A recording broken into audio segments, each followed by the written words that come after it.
آج کے دور میں انسان کو جس سب سے خوفناک غیر فطرتی آفت کا سامنا کرنا پڑ سکتا ہے وہ ہے ایک ایٹمی حملہ۔ اگر آپ کے شہر پر ایٹم بم گرا دیا جائے تو بھی آپ زندہ بچ سکتے ہیں، مگر کیسے؟ جانیے اس رپورٹ میں۔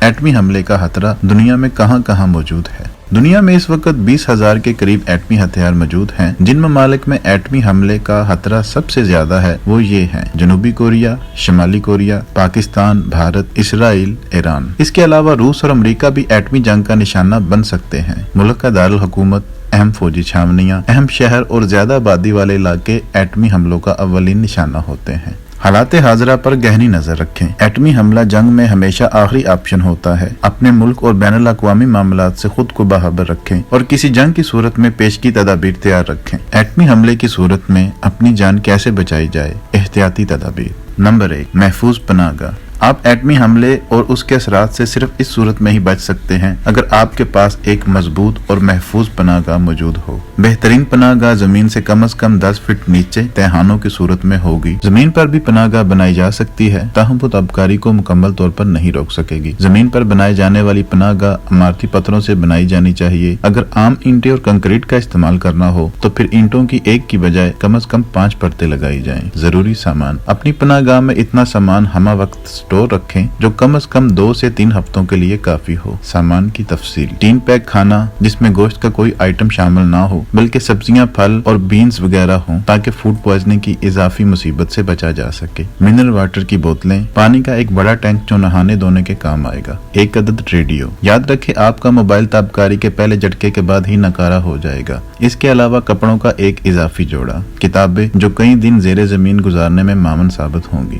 First aid kit. ادویات جن میں بخار، سر درد، جسم درد کی گولیاں، سلیپنگ پلز، بیٹریز یا پھر بجلی کا متبادل انتظام۔ ٹارچ۔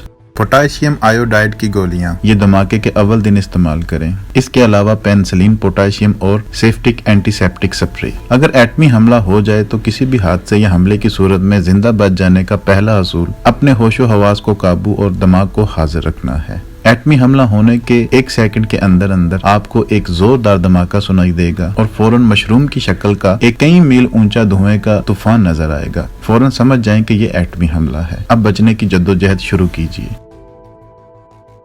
ایٹمی تباہی کے 3 مراحل ہیں: ابتدائی دھماکہ، فال آؤٹ، تابکاری طوفان۔ اگر تو ایٹمی وار ہیڈ آپ کی لوکیشن کے 1.5 میل کے اندر گرایا گیا ہے تو فوراً کلمہ پڑھ لیں۔ بیٹھے ہیں تو کھڑے ہو جائیں۔ اگلے 3 سیکنڈ کے اندر آپ کا وجود بھاپ بن کر اڑ جائے گا۔ اگر ایٹمی حملے کی لوکیشن سے 1.5 میل دور ہیں تو آپ بچ سکتے ہیں۔ پہلا دھماکہ سنائی دینے کے بعد آپ کے پاس زیادہ سے زیادہ 5 سیکنڈ ہیں۔ دھماکے کی مخالف سمت میں کسی بھی ٹھوس چیز اور دیوار یا کسی گہری جگہ پہنچیں، زمین پر الٹا لیٹ جائیں۔ اپنے دونوں ہاتھ سر پر رکھتے ہوئے کانوں کو ڈھانپ لیں اور ٹانگیں کراس کر لیں۔ اسی دوران آپ کو ایک اور زوردار دھماکہ سنائی دے گا جو کہ پہلے دھماکے سے 100 گنا زیادہ طاقتور ہوگا اور شدید زلزلہ پیدا کرے گا۔ آپ ابتدائی دھماکے سے بچ نکلے۔ دوسرا دھماکہ سنائی دینے کے 2 سے 3 سیکنڈ بعد اٹھ کھڑے ہوں اور اپنی پناہ گاہ کی طرف بھاگیں۔